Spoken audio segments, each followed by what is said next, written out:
Hello, hello, hello. Welcome back. And if this is the first time you being here, then what the hell took you so long? No, for real, like, where have you been? I've been looking for you. But you're finally here, so that's all that matters at the end of the day. I just wanted to say I'm extremely sorry because I've been MIA for quite some time on YouTube. But please extend some understanding towards me because, girl, it was Ramadan. I was fasting for that 1 month. And then it ended, like around May 15th. And then there was Eid, the whole celebration. And then there was birthday parties. And then there was, so, I mean, it's about that time that I'm finally able to sit here in front of a camera and talk to you guys. Because during Ramadan, while fasting, I had no energy. No energy. Oh, Lord.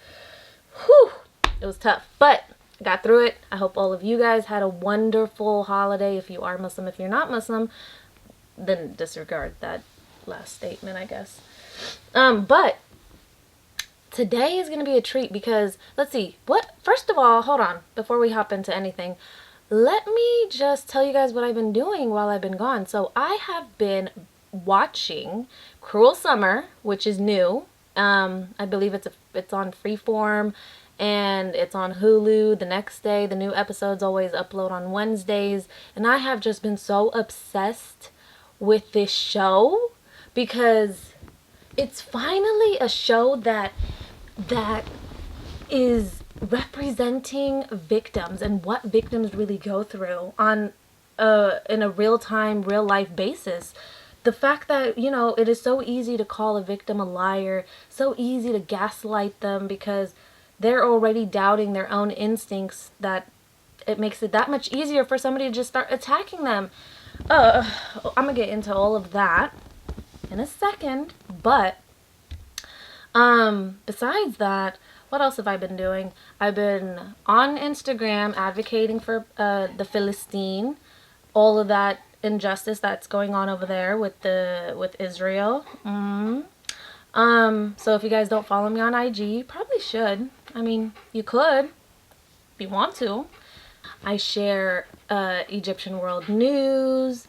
Let's see what was going on. There was the whole parade that Egypt was having because they created that whole new museum and they ended up moving all the pharaohs and all the mummies into the museum, and they had that. It was called the Golden Parade, so I was watching that. And then I was keeping up with the fact that Egypt, now the president of Egypt, President Sisi, was able to send over some money, $500 million to be exact, to Il Philistine. And he was able to send medical help. He opened up a few hospitals to take any injured parties on over to Egypt and treat them there. So I have just been extremely proud the last few days to call myself an Egyptian because, I'm sitting there thinking to myself, like, why? Why are our neighbors suffering when Egypt is right there? And Egypt right now has a really strong army. I believe, like, it's number 1 in Africa, but like number 10 or something like that around the world. So if you have the money and the means and our country is doing well, how could you let such an injustice happen right next door? So I was extremely happy and extremely proud that our president came through, and a little disappointed in the American president, Joe Biden. Like, how dare you try to take credit for our president's work? Like, what? Boy, you better stop. Okay. Because no. And then let's see what else. I've been, like I said, watching the Cruel Summer episodes. And if you don't watch Cruel Summer, like, you really need to get on that show. It is so interesting. It's produced by Jessica Biel, which doesn't really matter at the end of the day. But what matters is the fact that how they depict from each episode everybody's different perspective. From the victim's perspective to the people that are gaslighting her to, and you just see how everything breaks down and how one little comment, little thing can happen here and it can snowball and affect so many different areas in the show. And it's just I'm just extremely happy about that. It's also May, so it's Mental Health Awareness Month. So I know it's like a month made for me, but here I am again, MIA. And let's see what else. Oh, in my personal life, I've been dealing with confronting my abusers. So I literally had confronted all three individuals separately, obviously. It's not like as if they're in a group and they're friends. That would be extremely weird and concerning. But I was at this point of my life where I was just ready to see what did they have to say for themselves. I wanted to see if they would take accountability. I wanted to see if they had any type of remorse or felt bad for anything that they did towards me. And girl, if you're thinking about confronting your abusers, let me just tell you, don't. Because I didn't get no sympathy. I didn't get no anything, okay? All I got was more gaslighting, more manipulation, more shit talking, more people flipping on me, etc. So I think I just grew my enemies list by a good threshold. And I don't really see any type of benefit besides of me having peace of mind. Because now that I was able to confront them, it's almost solidifying that, yes, man, they are pieces of shit. Yes, yes. So yeah, there was that. I was going through that. And then what else? I think that's pretty much it, and that's why I've been so MIA. So, I mean, if you think about it, that's pretty heavy stuff. So, always dealing with one of them is always at my house. Like, is always at my house, or was, until we finally told him to stop coming. Like, well, we'd been told him, but he was still coming. So we told him again, and then he finally stopped coming because then we got other people involved. And it's just like, it's disgusting to me that a person can really have that much arrogance and audacity to really show up to your house after they know they did something to you, just to deliberately make you feel uncomfortable. Disgusting. I'm disgusting and flabbergasted. I'm flabbergasted as well. Let's see. So besides all that, I did promise you guys in my last video, the downfall of Satan video with the spells, the 10 most used spells.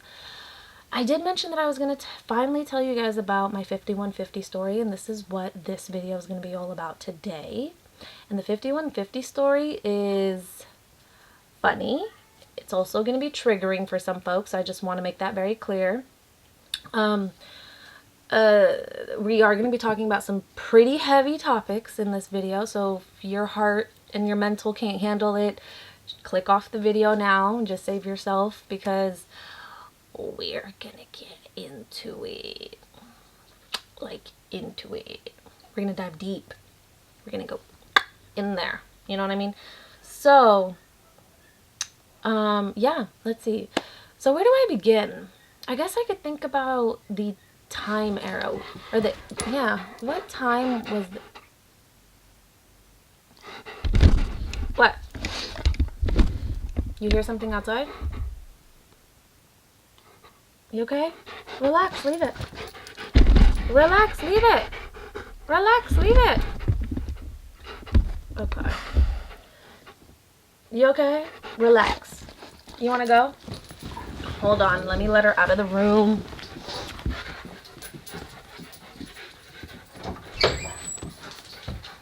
Crazy? You crazy, girl?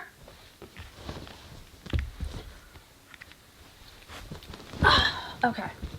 5150 story. So, it was around the year of 2011, 2012, 2013, something around there. And just like in Cruel Summer, how Kate, the victim, has repressed memories, I too have repressed memories as well. It's like very difficult.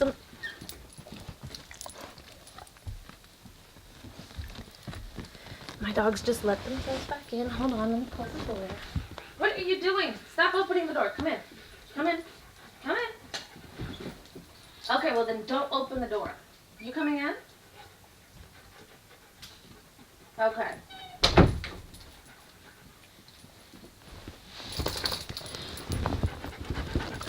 what was I saying? What was I saying? Let me think.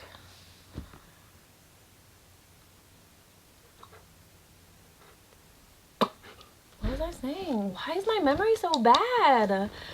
Oh yeah, actually repressed memories. That's what I was talking about.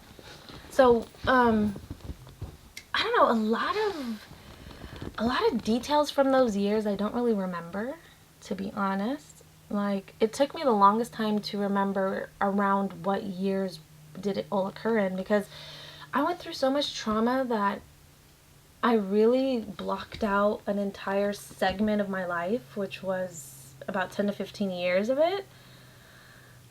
So it's very difficult sometimes for me to go back and to dig up those memories, because like I buried them. Like I buried. It's gone, buried. Similar to like Kate. Like she's sitting there trying to figure out who the hell is Annabelle, and she can't figure it out because she repressed those memories so bad. But usually victims repress their memories because it hurts too much to go back to them. So I can completely understand. Because nobody really wants to sit here and think about like, oh, remember that one time when I went 5150 and oh, they almost deemed me as, crazy? Crazy? I mean, technically you are deemed crazy when they label you as 5150, but the bullshit that happened there, okay, that's, now we're getting to the nitty gritty. Now it's, the memory is flowing, it's coming back. Okay. So this is what happened. Around this time, I was working for a multi-billion-dollar company. Nothing crazy. Like, I wasn't making hella money. I was one of the lower people, working at the sites. Just one of the labor workers. I was doing really well. And I was able, at a young age, because I believe I was only like around 18, 19 at this time, I was able to climb through the company ranks. I was able to move up and get into management. And it was because I was an extremely hard worker. I was very focused. I was very driven at that time. And I believe I was going to college simultaneously. So I was doing that job while going to college. And, well, anyways, this company was going through it. Like, they were doing a whole bunch of illegal stuff. And if you guys know me, I am the type of person that when I see somebody suffering, I always have to feel like I have to speak up for them. I have to advocate on their behalf, because they may be too scared to lose their job, but to me, I don't care. Like, I'll go get another job. I really don't care. Stop mistreating people. Give people their breaks. Make sure they're getting their lunches. Make sure that you're paying them overtime. Make sure, and this company was really not doing that. It started off really well where we had a lot of incentives. And then they just started taking away all the incentives. Then you really didn't want to even do your job anymore, because what was the point? Like, they were just completely taking advantage of their employees. And their employees were primarily minority. So anyways, I was very vocal. I was speaking up, and I was pushing back against upper management, and I was challenging them. I would look up different laws, and I would see, like, is it illegal to da da da da da? And then I would find the answers, and then I would use it as ammunition whenever they try to reel me in or try to give me a write-up for any little thing, because those were the kind of managers that I was working with. The kind that would write you up even when you're doing exactly what they told you to do. Do you know what I'm saying? Like, nitpicking. Just terrible. Anyways, let's see, I was doing management work without getting the management pay. I was being taken advantage of, and I kept speaking up. I was advocating for myself, for other people, and they didn't like that shit. Companies don't like that. They don't like someone who is not afraid of repercussions. They want you to always be mindful of what you're saying, how you're saying it, so you don't wake up the other employees that are around you. Don't let other people know about their rights, because that way we can continue to take advantage of them. Do you know what I'm saying? And I wasn't that way. I'd be like, You didn't get a break? No, you need to go get a break. And if they tell you anything, then let them know that that is your right by California state law. You better tell them. I was just... Okay. Anyways.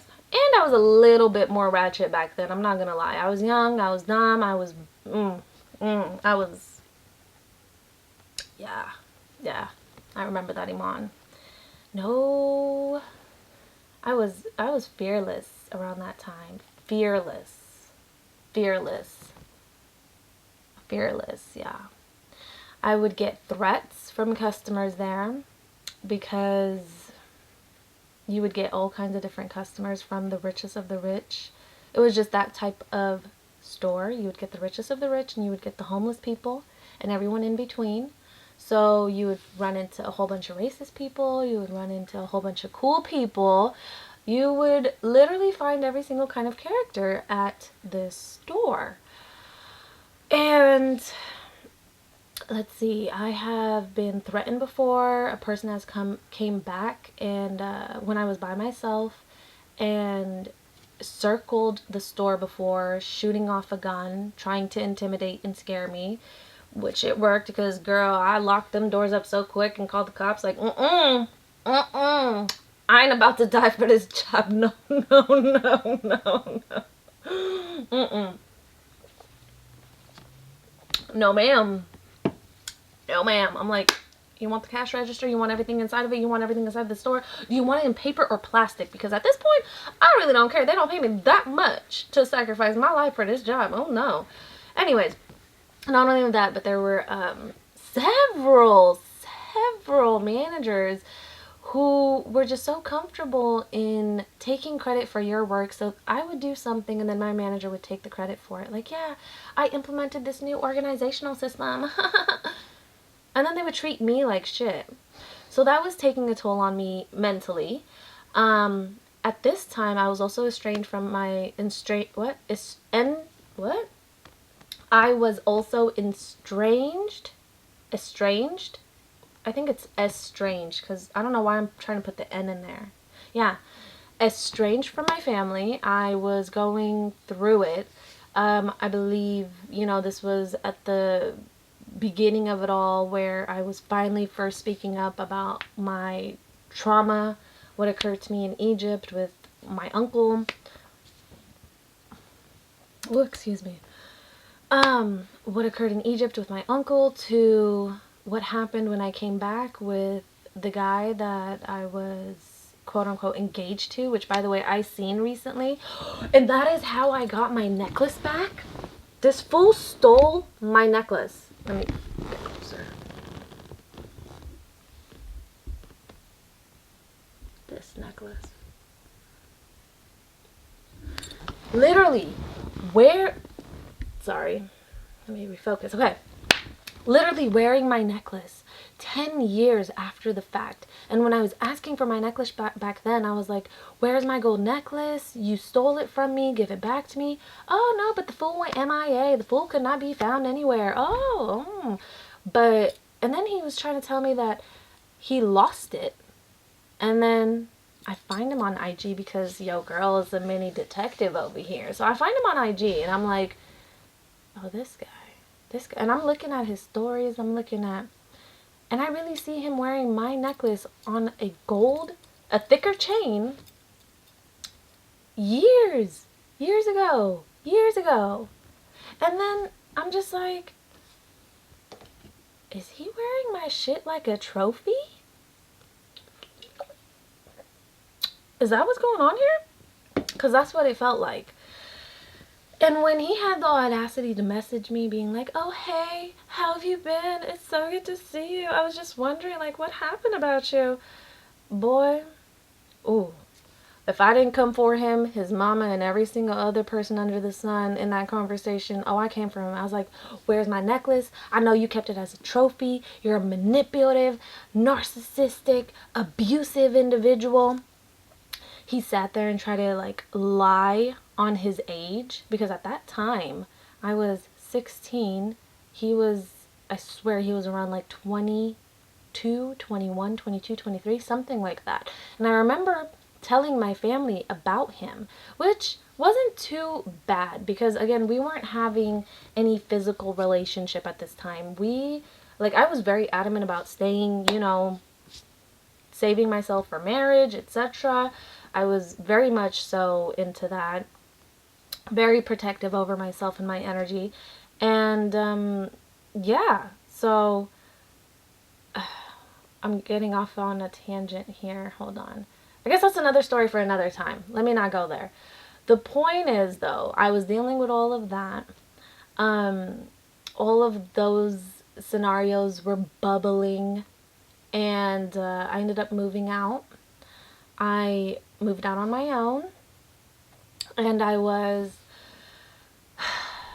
don't know, I was exiled from the family. I had little to no communication with them, I suppose, which is very hard on me, especially with all of the work situation going on. At this time, I also had some type of medical problem where I just had surgery. And I just remember thinking, like, nobody would miss me if I was around. Like, if I disappeared right now, like, nobody would be looking for me. Work isn't going to be tripping about me. They'd probably be happy they finally got rid of me, actually. And my family doesn't check on me, so to me, it was just a very tough time. I felt extremely alone. I used to journal a lot, and at that time, I believe before I left for work that day, I had got into an argument with a friend, and I remember reading the journal entry later on. I would read it now, but I don't want to ruin your guys' days like that. And I'm pretty sure I got rid of it because it was just nothing but negative memories for me, so I just didn't want to hold on to that. I wanted to move past it and be done with it, so I threw it away. But I remember reading it recently, and I just remember a bunch of scribbles. Like, it was like, it was like, you could see the rage and the hurt and the sadness just by looking at the page. You didn't even have to read the words. You could see it in that penmanship, And I was just like, oh, girl, you was going through it then. Oh, oy vey. Because that's messed up. Anyways, so after I had this surgery, the doctors had given me some pain meds, and they were pretty strong pain meds. For my body specifically, I have a very high threshold for pain. I've always been like that ever since I was young. Like, I was that weird child going to the doctors at like 2, 3 years old. I didn't need to sit in my mother's lap. I would just sit there, hold out my arm, give it to the doctor, and watch them give me a shot, take the blood, whatever. I was just so, they would tell me, they'd be like, it's going to hurt for a second, then it won't. And I'm like, okay. And they're like, you don't want to look away? No. Go.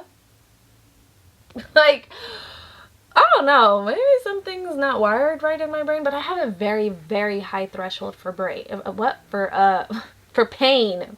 For pain. And, so I didn't really take pain meds like that. Like, if I had a headache, I would just work through it. Even when, my monthly friend would come to visit every now and again, and she would bring all the baggage and all the cramps and all the pain with her. I remember, like, I was never that girl who's like, oh, I can't move. I would just be like, ow. Which, have you guys seen that TikTok trend of girls letting their dudes wear this, like, period contraption so it gives them an idea of what kind of pain women go through when that time comes every month, and they just cannot handle it? And I'm just like, boy, you better stop playing with me. Anyways, I was going through it. I had a high threshold for pain, so I never really took pain meds. So that day, since I had gotten into that argument with that individual, I was just feeling extremely sadder than usual, and I was in pain, so I took one pill, which was all that was recommended. And then I remember thinking to myself, I still feel like I'm in pain though. But I didn't understand that it wasn't a physical pain. It was more of a mental, emotional pain that I was going through. So I took a second pill. Not to hurt myself or anything. Like, I literally was just thinking to myself, like, I want to be number. I want to be number so I can get through this shift as well, because I was about to walk into a whole war zone at work as well. So, which I did. Right when I walked in, my manager starts with me, like, right off the bat. She calls me into her office. She already has this write-up ready. You didn't complete this and this and this yesterday. And I'm just like, why are you starting with me today, Tasha? Her name was Tasha. I'm like, why are you starting with me today, Tasha? Like, today is not the day. Like, she knew, too, that I had just gotten out of the hospital recently. I was out of work for the last week, and she was annoyed by that, by the way, because she had to find coverage and this and that. And I'm like, I'm sorry my health inconvenienced you. Like, where is your compassion, your empathy? Anyway, she had a write-up, a bullshit write-up ready for me. Something about you didn't count something, which I did, but whatever. It's neither here nor there. But you know when you get to the point of just feeling like, I'm done fighting. I have no more will to fight left. Like, everything I say is disregarded. Everything I say, I'm a liar. Everything I say, they make excuses for. You know what I mean? Like, it just feels like you're falling on deaf ears. You're speaking to a wall, as they say in Arabic. Like, so I just went mute. She kept talking. I was just standing there, and I just was like, was just zoned out. It was probably because of the pills too, but I was just zoned. Like, she'd be like, do you understand what I'm talking about? I'd be like,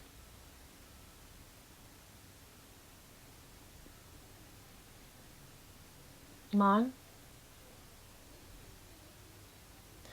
And then she kept going and going and going until the emotions inside of me started giving me an actual panic attack. Like, I started to hyperventilate, and I felt like I couldn't breathe, which was the first time that, and the last time that has ever happened to me. And I start hyperventilating in this office, and I just can't breathe. And they started freaking out. Like, the workers, the manager, everybody started freaking out. They call 911. Ambulance comes, fire truck come to the station, and I remember they came in and they're like, just checking me out medically, flashlight in the eye, can you breathe, take a breath in, and they just kept asking me all these questions, and I was just still on mute. I heard everything. I heard all the conversations. I heard all the I felt all the judgment. I just I didn't have any energy to combat it anymore, I guess is the word. I don't know. I just went mute, and it felt good just not having to respond to anyone finally. Like, always being on the defensive side, always feeling like you have to defend yourself and speak up for yourself and stop oppressing me. It's tolling and taxing on a person mentally and emotionally, especially for long periods of time. So, anyways, they put me on a stretcher, and they roll me out of the store. All the customers, and I had plenty of regular customers at this time. I was working there for this company for at least 8 years. Yeah, 9 years. Oh, it was a while. Oh, I was committed. It was like my fallback plan, because I was like, okay, well, if college and this whole criminal justice thing doesn't work out, or if I change my mind and I don't want to get into that whole genre, then I can always just stay in business and management and just work up this multi-billion-dollar company, because they allow you to. So why not? I've already been there. Anyways, they put me on the stretcher. I get into the ambulance, still mute. Now, and I remember my manager was saying, well, where are you taking her? And the guy was like, my camera died. So I remember my manager saying, or asking the ambulance dude, where are you guys taking her? And he said, I legally can't tell you that, ma'am. She would have to be the one to disclose that information to you. So she looked at me and she's like, Iman, let me know, because they already told me where they were going to, no, they didn't. She was like, Iman, let me know where they take you. And I just straight up ignored the stupid, and I didn't say anything to her. So I remember her rolling her eyes as I'm in an ambulance. She's rolling her eyes at me and slams the ambulance door. And I'm just like, I don't know why I remember these little tiny details. Like, I remember those tiny details, but some other details I don't remember, which is trippy to me. Anyways, because actually, you know what? I understand that. People, the way people make you feel, you will always remember. But the things people do to you, the things people say to you, sometimes you won't really be able to recall. But if it entices a certain emotion inside of you, you will forever remember that memory. It will be ingrained in you. And she made me feel some type of way when she did that. I just remember feeling like I didn't matter. It didn't matter. She was just asking to ask or to be nosy. She didn't actually ask to be compassionate or because she cared about me at all. In fact, I almost felt like she was happy to finally be rid of me, if anything. So, anyways, I'm still not talking. Oh, excuse me. If I'm burping a lot, it's because I'm drinking this. I've never tried this before, but it's pretty good. I'm not gonna lie, it's pretty good. It tastes just like Coke, and it has energy. Anyways, getting sidetracked, sorry. What was I talking about? Oh yeah, so I was in the ambulance, and I'm extremely sad. I'm still mute. And I remember the ambulance guy just trying to talk to me all the way there. They were taking me to the hospital. But then halfway there, I guess he realizes, because, you know, he's still checking me out medically. He's doing all of my, what do they call it? Vitals? Yeah, there we go. I have nurse friends. Hey, Stephanie. Let's see. Yeah, he was doing my vitals, and I remember he was finding that I was physically very healthy. Like, mashallah, alhamdulillah, I've always been extremely healthy. I've never had that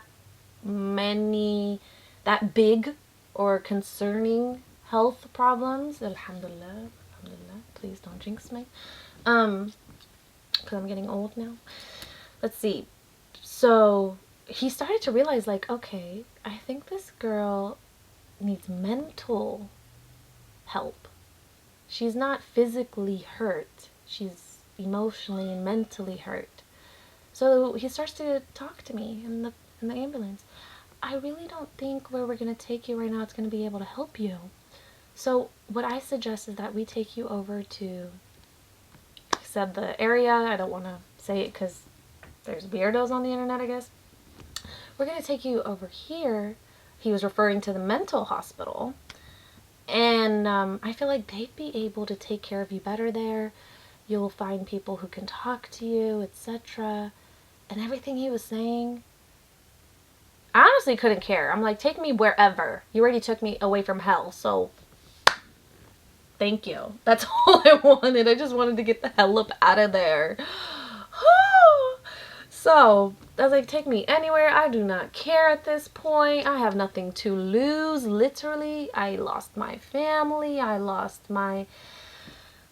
everything, you know. I was still holding on to my religion.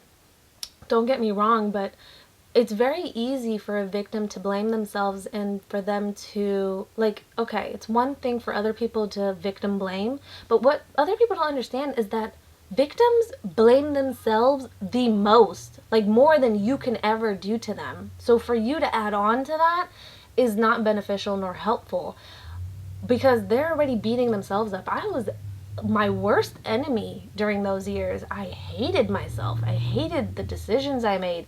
I hated the fact that I was, you know what I mean? Like, that I even chose to go to Egypt that one summer. I would be annoyed at myself for that, but how would I have even been able to know what was going to happen when I got there, you know? It's like these weird type of issues that you have with yourself, and it's like you get mad at yourself for making certain decisions, but it's like, really, how would you have known? You couldn't have known, but you just get mad and you just look for anything and everything to blame. So I was extremely mad at myself. But I always held on to my religion. Like, I never faltered that God didn't exist or anything like that. And the one time where the little devil on my shoulder tried to whisper that into my ear,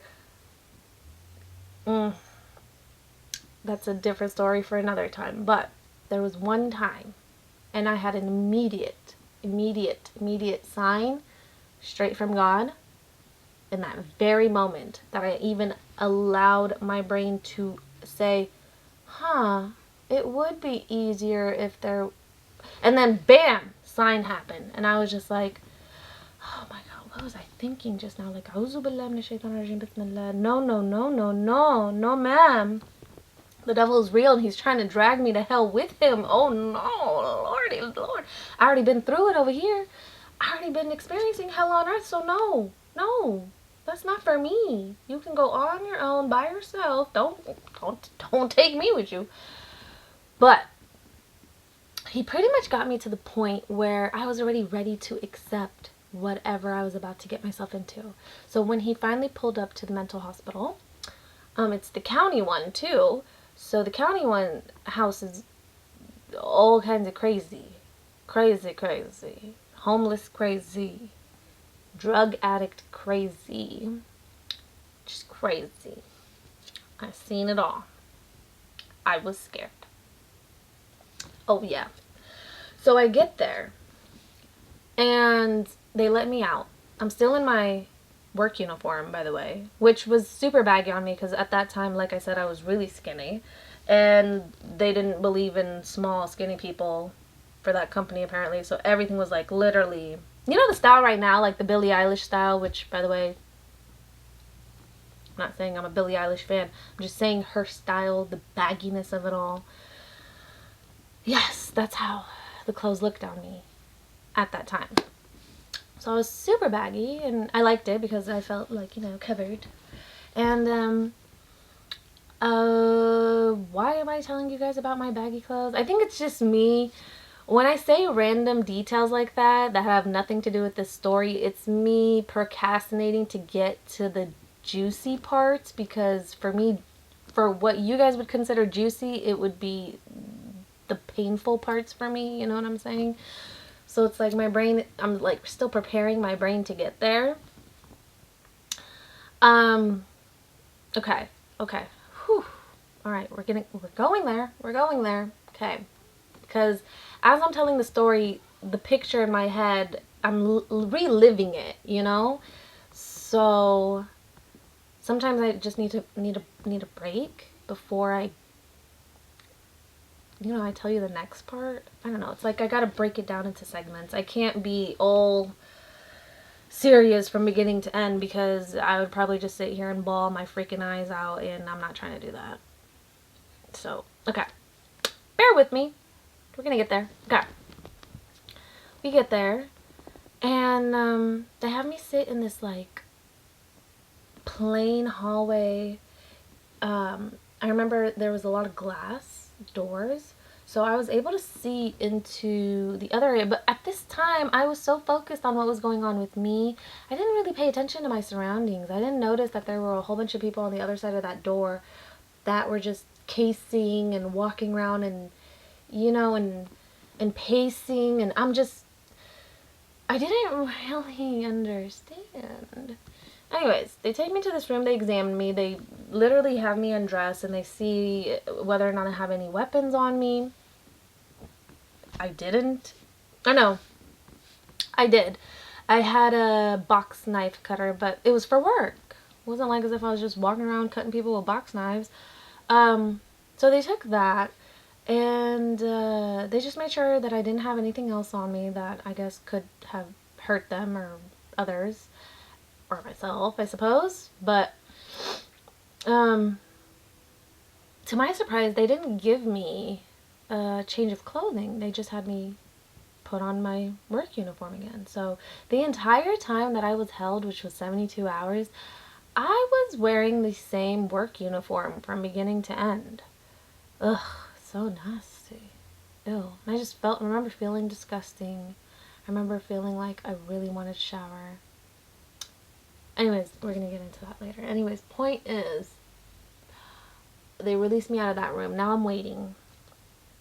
And I remember at this time I was just crying. I was crying uncontrollably. Just crying and crying and crying.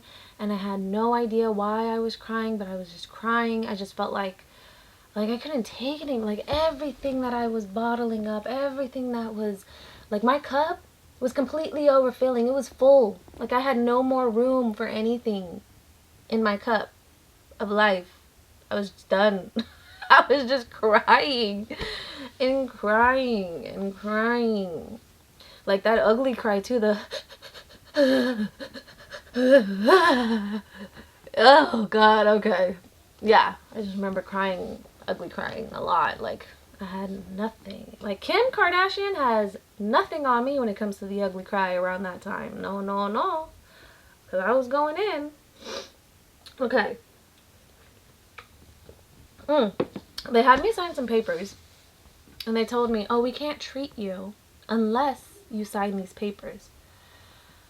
They didn't tell me that if I sign these papers, I am literally signing my rights away to leave, that they now control me until they deem me mentally acceptable to be released back into society. No, no, no. The way that they sold it to me, because that's exactly what happened, they sold it to me, was we cannot help you until you sign these papers for legal purposes. So I signed them.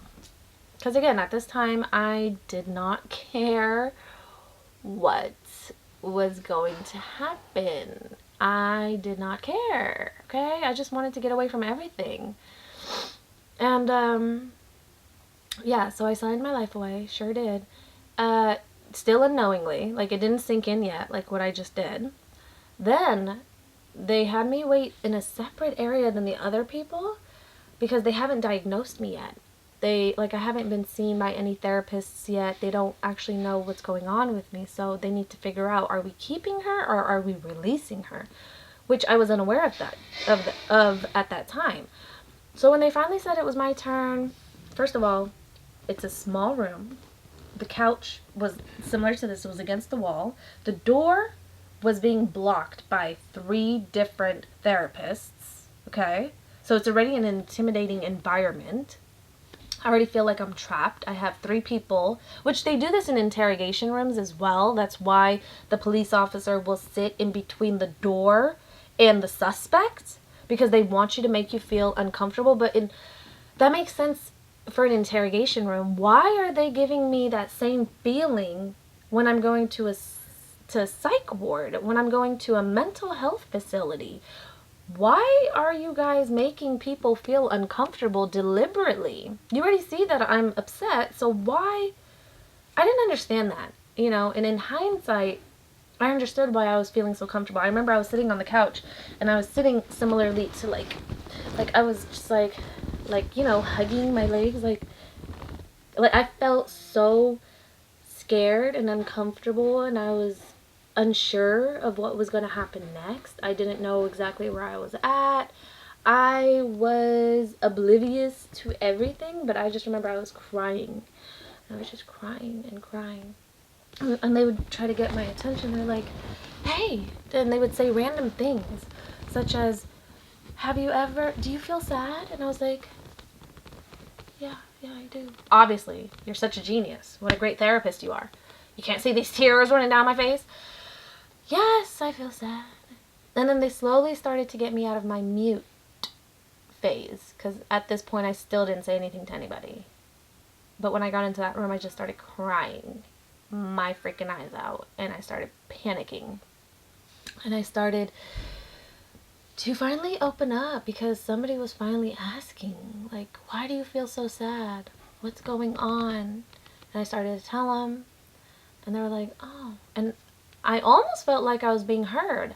So I opened up even more, and they're like, well, have you ever thought about, trigger warning, have you ever thought about, harming yourself? And I'm like, no. And I remember adamantly being so dead center on no. And I really meant it. Like, for us, we know that if you do that, you're going straight to hell. So why would I just go through everything I just went through just to end up in hell? Like, make it make sense for me, please. That doesn't make sense. So I will just continue to suffer in silence and hope that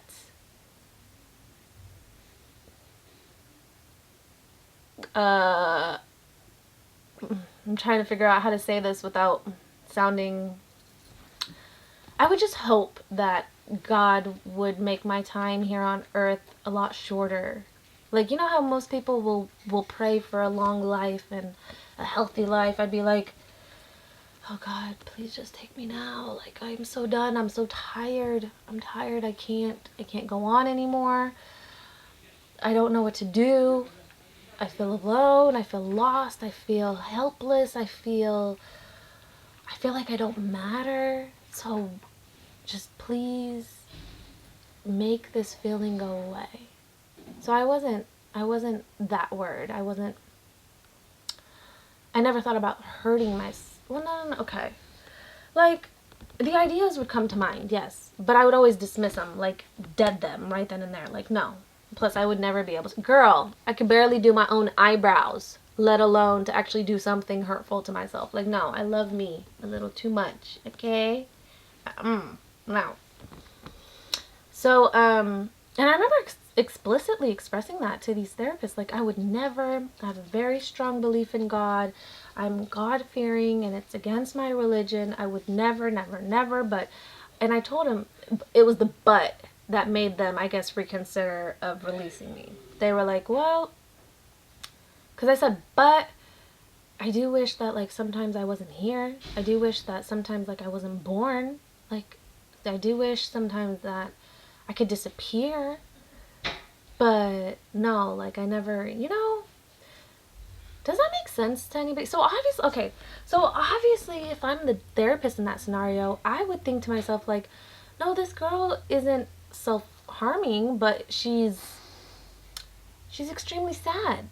It seems like she just doesn't have a support system. It seems like she just doesn't have anybody to talk to or to feel for her. And it seems like everybody in her current life, had turned on her. And the only person that was there for me at this time was my girl, Maria. Girl, just know that I love you. I always shout her out on my IG. So if, like I said, you want to see who are some of these characters that I'm talking about in my stories, you should follow me on IG. I post a lot of the characters that are in my stories. From the paranormal ones to the other ones. What videos do I do? Anyways, at Gorgylocks on IG. Okay, point is, at this point, they decided that, okay, we're going to keep this girl. So they said, okay, now you're going to go into there. They meant the other hallway, where all the other people, the general population was at. And I was like, okay. So I go, and I find a bench that was a little bit further away from everyone else, and I sat there. And then I remember I had a question. I wanted to ask one of the therapists or the nurse a question. So I walk up to the door, and the door is like blocked, and you just have this little slit to talk to because the nurses are extremely fearful of us. Like, I don't know, they think their whole life is in danger or something. So they have this whole mentality of just being mean, dismissive of your requests, of your feelings, which is kind of ironic considering where we're at. You're supposed to be helping me through these things, yet you're contributing to the problem. And I just remember I wanted to ask a question, and I was being very calm and reasonable. I wasn't crying at that point. I was like, I just wanted to know, like, okay, when would I be able to go home? Because I felt like, I got a good cry out. I vented to somebody. I feel a little bit better now. I think I could go back, And they tell me, oh, no, you can't leave. You have to be released by a therapist. I was like, well, when am I going to see a therapist? I was so stupid. Girl, they already done seen you. You ain't going nowhere. Pretty much is what she was telling me, but I couldn't understand it. I was like, but okay, well, when am I going to be seen by a therapist? And they were like, well, the doctor already seen you, and now you just have to wait until you can be seen again. And I was just like, what? Okay. So then that sinking feeling started to fall in the pit of my stomach, like, bitch, you are trapped right now. You ain't going nowhere. These doors are locked. Locked. I'm over here. And this is where the second panic attack comes in.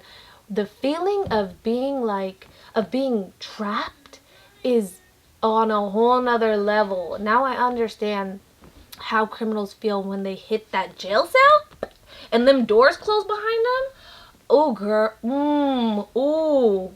Whole nother level. Whole nother level. Like, I was literally going insane. I was going insane.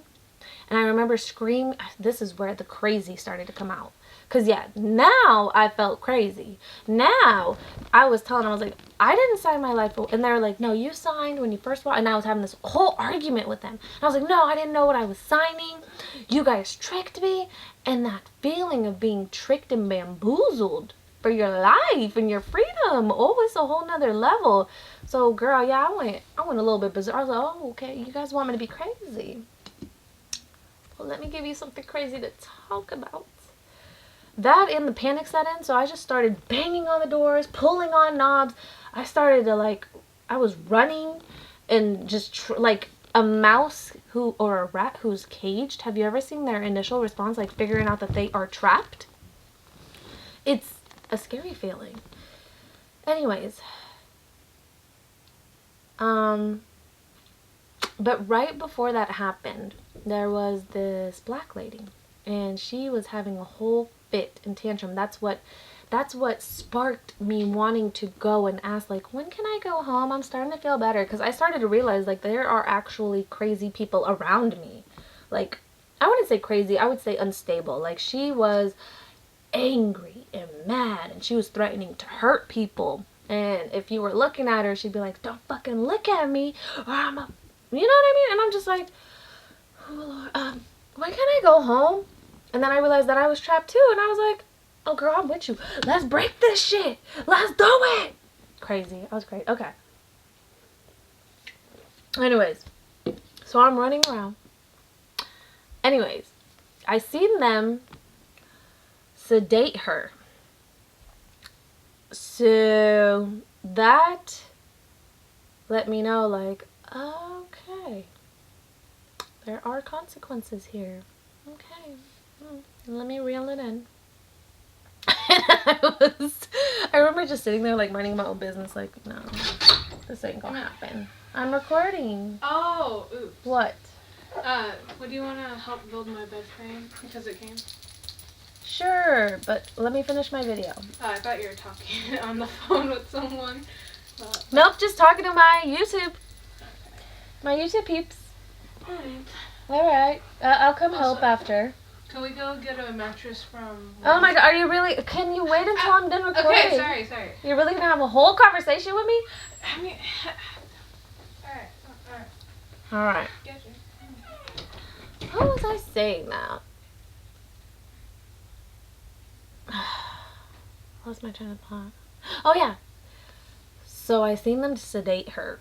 And in my head I was like, okay, there's consequence. Like, I am a very observant person. I can see something happen to somebody else and I can tell myself, okay, we're not going that route. We've seen what that got her. So, yeah, after I started being angry and mean and I started to have my episode because that sinking feeling of being trapped set in, and they started to threaten me with sedating me, I was like, oh no, I'll be okay. I'll be good. And I literally shut the hell up and went and sat down, and I was just crying, like, silently to myself, like, just extremely sad. But what have I gotten myself into? What have I done with the other crazy people? Oh shit! Oh shit! And let's see. after a few hours went by, I calmed down, I stopped crying, and I just was watching. I was watching the nurses, I was watching the other patients going up to the nurses station requesting different things.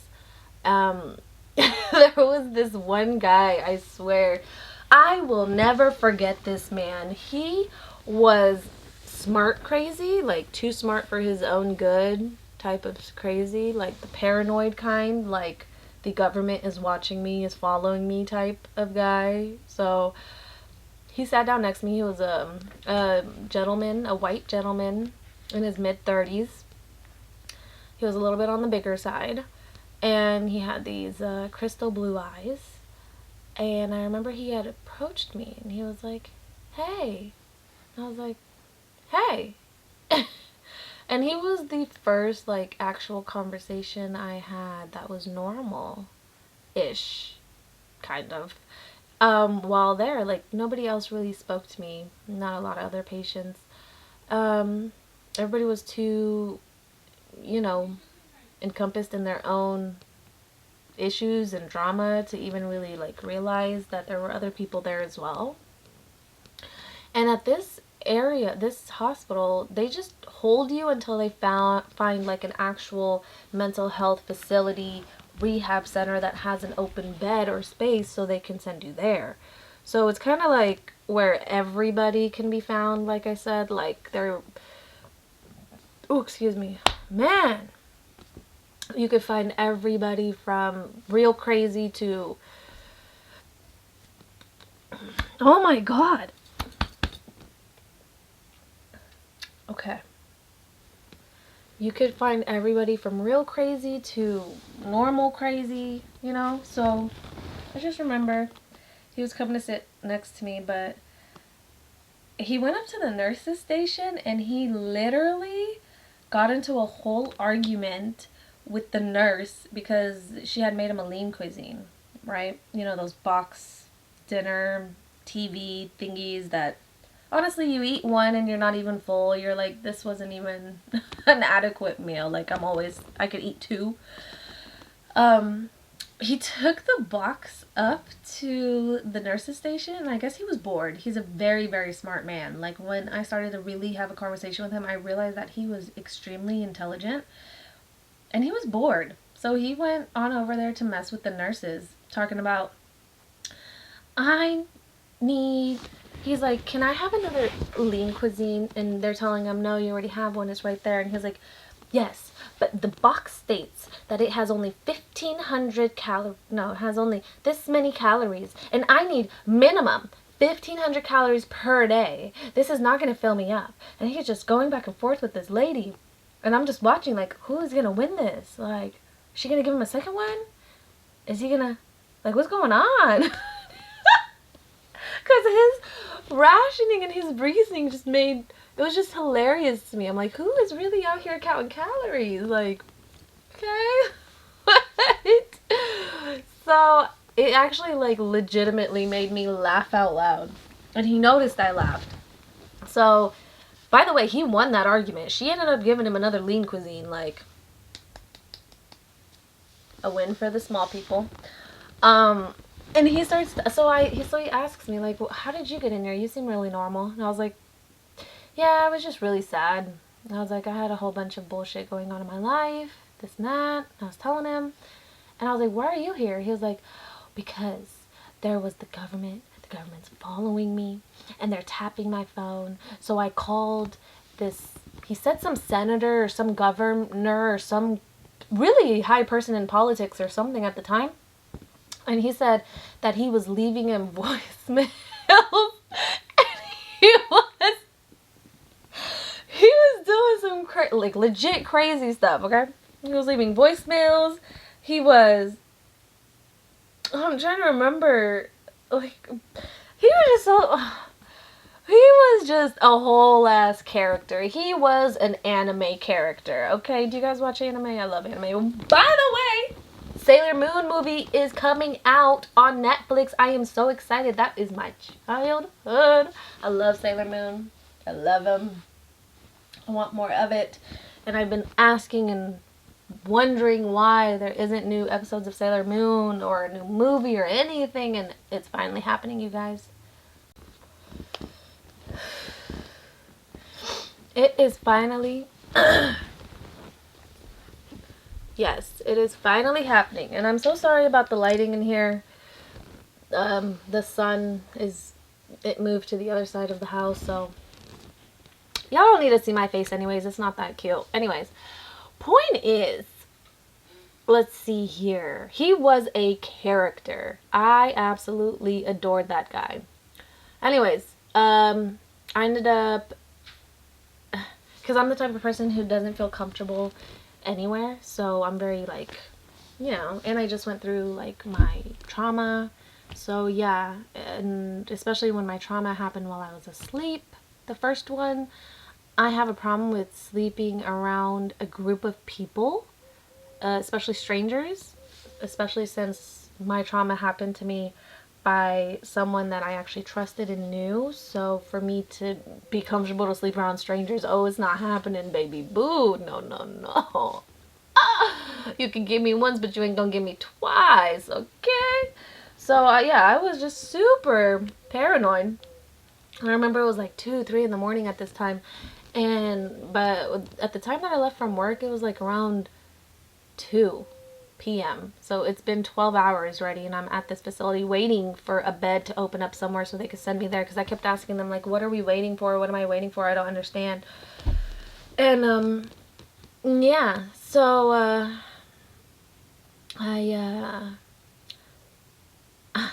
I remember I finally got so tired that they brought a bed out, a foldable bed, and I finally started to fall asleep. And right when I started to fall asleep, boom, they're like, come on, we found a bed for you, come on. So they laced me up in a straitjacket. Yes, a straitjacket, like I was really violent or something. I'm not. Anyways. And they loaded me up into the ambulance, and they took me to this new location. And this location was in Oakland, California. And I remember thinking, like, right when I got there, that the facility was really calm. The ambiance was nice. Like, I felt like it wasn't like anything like the other place. Like, the other place was just very cold. Like, when you think of a mental health facility and you see them in movies, like those creepy serial killer movies, and you know what I mean? Like, those, it had that vibe. But the new place I was at, oh, it had color. Oh, there was nice nurses. They were friendly. People were smiling. I was like, oh, we coming up. Okay. So, when I got there, they gave me a bed. I had a roommate.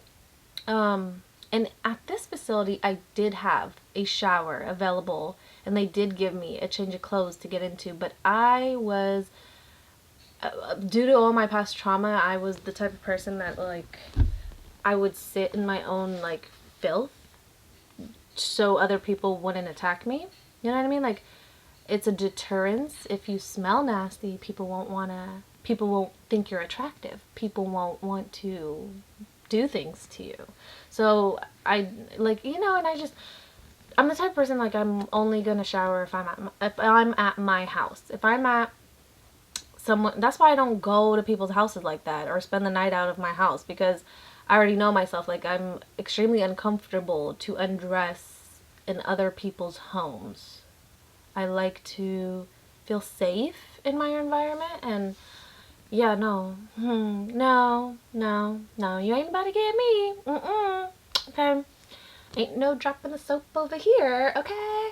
So, I had that mentality. So I remember I did stink. Like, oh, come on now. They held me for 72 hours. I didn't shower. I was wearing the same clothes for 72 hours. Yeah. It was pretty nasty. I felt nasty. Oh, yeah. Felt grimy. But you know what? It was working for me. Nobody was bothering me. It was good. I was happy. I had access to a phone, so I finally started to reach out to some people. My best friend came to visit me while I was there, so that was really good. Reconnecting with somebody outside of the facility, other than nurses and other patients. It was just really overall a good time.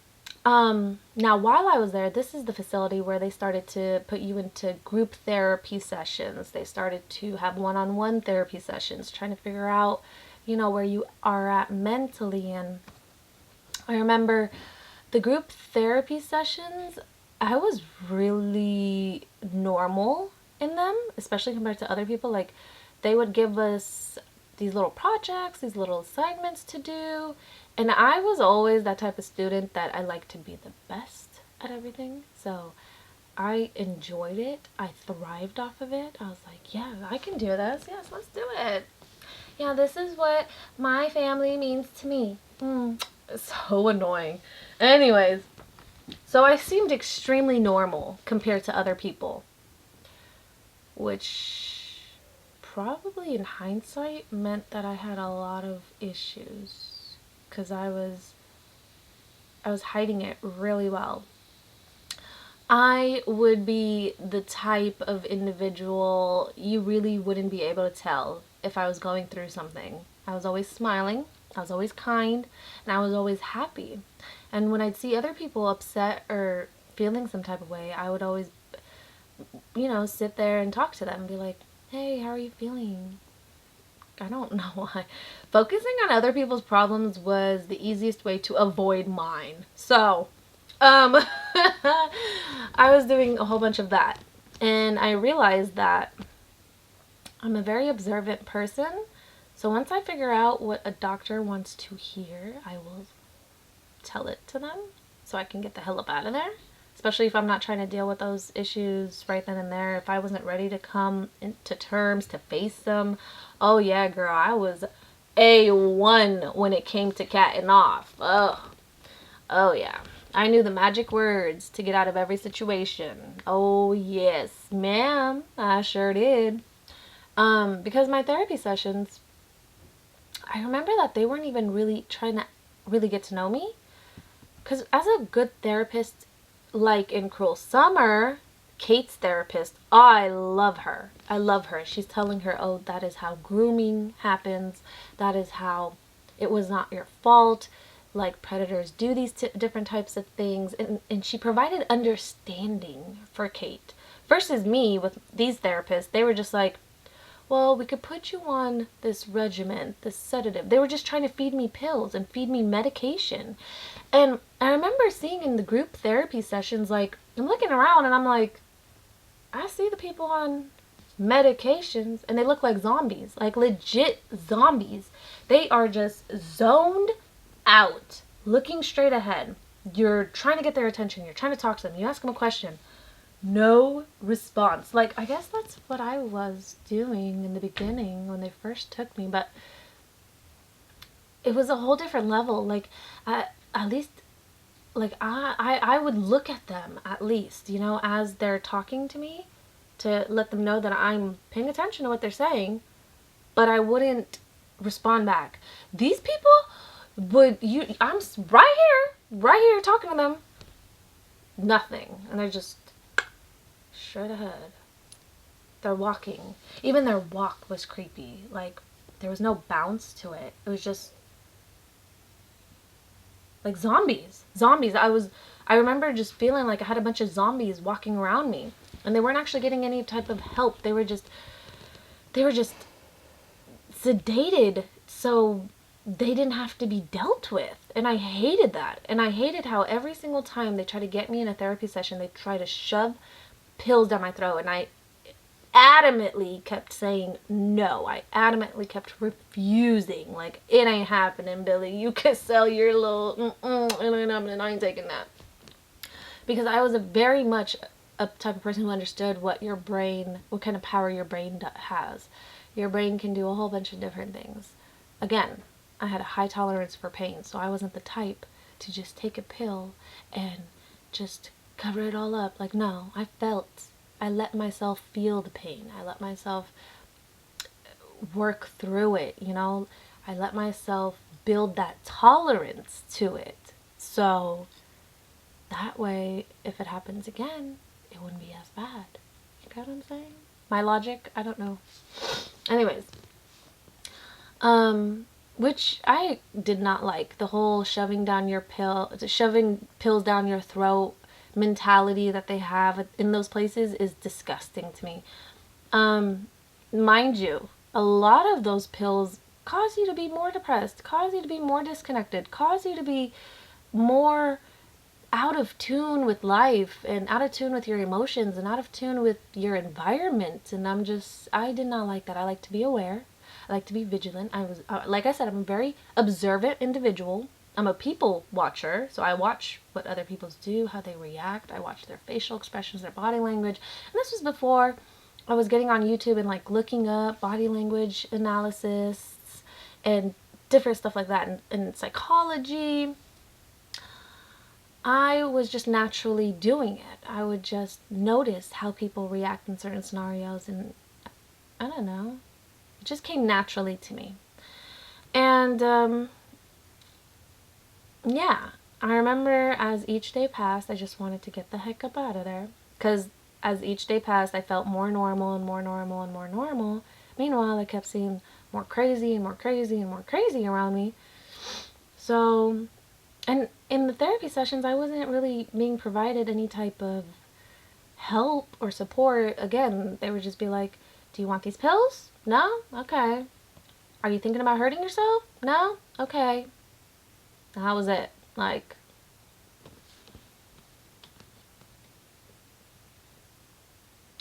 you've been such a help. All those years in college, I see it. I see why. I see why. Man.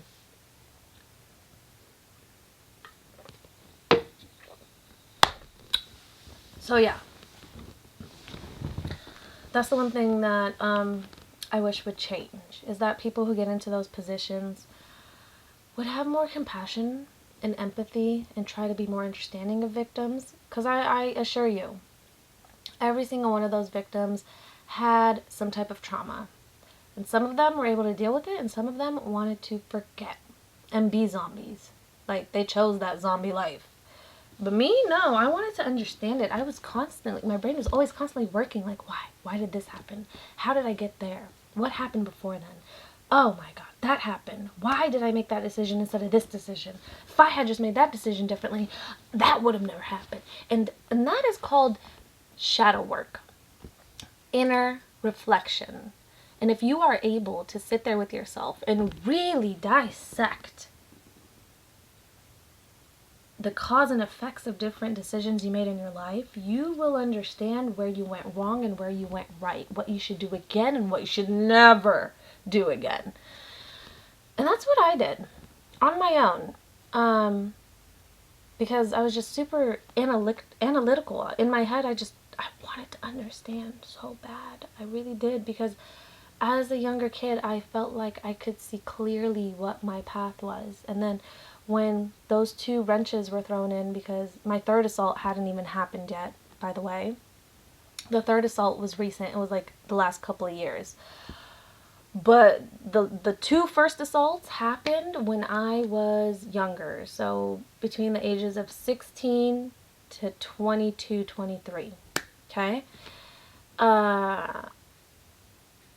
No, the first two assaults happened when I was like 16. It was before I turned 18, that's for sure. And then the third assault happened in my 20s by a family friend, a person I considered to be very close, like a brother. But whatever, it's fine, it's fine. I was just explaining this to somebody, like a lot of people are like, 3 assaults, man? 3 assaults, really? Like, how are you a victim of 3 assaults? Because, let me tell you, baby boo, because, think about it. It's just like when, it used to be called a syndrome, a mentality syndrome in criminal justice when I was studying it. What was it? Because, oh my God, I haven't used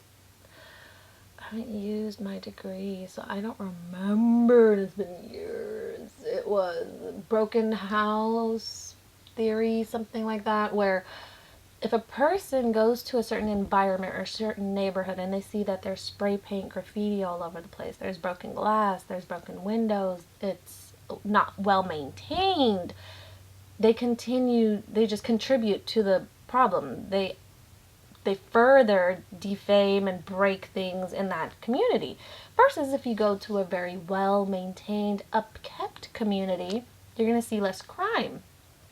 Because it's going to be very obvious if you do something, because everything is nice and perfect and neat and clean.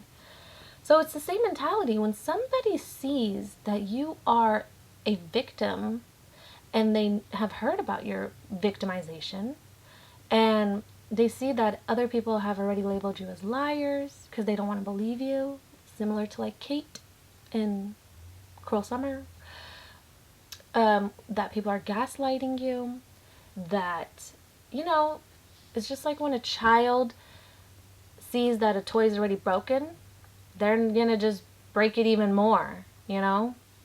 Why would they be the one to sit there and try to fix the toy? No, it's already broken, so they're gonna be even more rough with it. It's that kind of mentality. And that is literally what I have found, that if you are a victim, depending on who you run into and how manipulative they are and how disgusting or predatory they are, they could easily see you as easy prey. Oh, well, nothing happened to her other abusers, so probably nothing's going to happen to me either if I do what I do. You know what I'm saying? Anyways, back to the mental health facility. Yeah, and that's all that I really wanted to expose, is the fact that a lot of these nurses and doctors don't really give a damn about you. They don't care about your mental health. They just want to sedate you. They want to get off those pills so they can make that money, because that's all they do. They make money off of how much pills they prescribe. They don't care about a lot of your mental health or well-being, for sure. Yeah, I really wanted to expose that about the whole scenario, because again, I wasn't crazy. I was not crazy. I was extremely sad. I was extremely hurt. I was extremely heartbroken. I was unsupported, you know, by society, family, everybody, work, everywhere, you know, from every single angle. And a person can only take so much, and that's completely understandable. But yes, please, please, please don't just take the medication and don't do that inner work. If you are taking the medication, that's fine, take it. It really varies for each person. Each person is different. Some people can handle it and some people can't. But please do that inner work. And I just hope that the doctors out there finally get their stuff together and care more about their patients' well-being versus about just making a profit and money at the end of the day. But other than that, this was my 5150 story. If you guys enjoyed it, please give it a thumbs up. And if you didn't, well, you can give it a thumbs down. As long as you're interacting with the video, I really don't care. You can leave any comments down below, whether they're supportive or mean. Really don't care. Because, again, your opinion is not my business, okay? And I will see you guys all in my next video. Just remember, stay kind, spread love, spread knowledge, and I will see you guys all next time. Alright. Thank you so much for getting this far in the video too. I appreciate every single one of you guys. I know I only have like a very small amount of subscribers, but I am very appreciative of every single person who subscribes to this channel, because, you know, I just want to build a community for us. A community that's all about the victims, a community that's shedding light, that's supporting one another, because I know how it is in real life to be made as to be labeled as the problem, to be gaslit the hell up, you know? So if you need to talk to me, you can always send me an email too. You can find my email located on my descriptions page right here on YouTube, but it's gorgulocks.biz@gmail.com. If you ever need to reach out and talk to somebody, I'm really good for that. I don't mind at all. Yeah, and that's about it. Follow me on IG @gorgulocks, and I'll see you guys all when I see you, because you guys know I am procrastination queen. Okay. All right, bye y'all.